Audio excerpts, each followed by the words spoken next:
Welcome to our channel. Today we how to subscribe with Toast POS for improving ordering UI and user flow, full guide step by step clearly.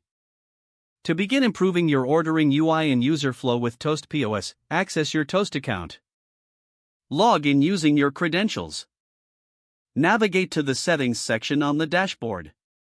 Locate the Subscriptions tab within the Settings menu. Click on the Subscriptions tab to open the subscription options. Review the available subscription plans tailored for your business needs.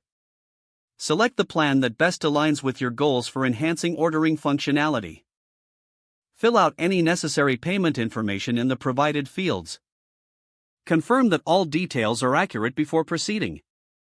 Review the terms and conditions related to the subscription.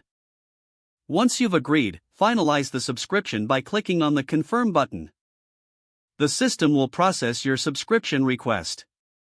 You will receive a confirmation notification once the subscription is active. Access the ordering UI settings from the main dashboard. Begin customizing the user interface according to your preferences.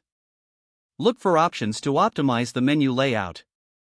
Consider adding features like quick order buttons for popular items. Test the changes in the user flow by simulating an ordering process. Make adjustments as necessary based on your testing feedback. Save all modifications to ensure they are applied. Monitor user interaction and gather data on the ordering experience.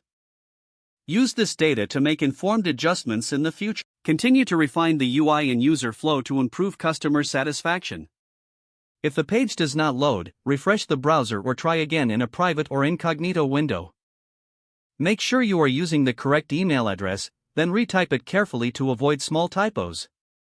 If your password is not accepted, use the reset option and create a new. Check your spam folder for verification or security emails, then complete any requested confirmation steps.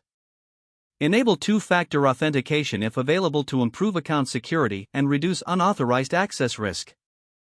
Don't forget to like this video and subscribe to our channel for more step-by-step tech guides.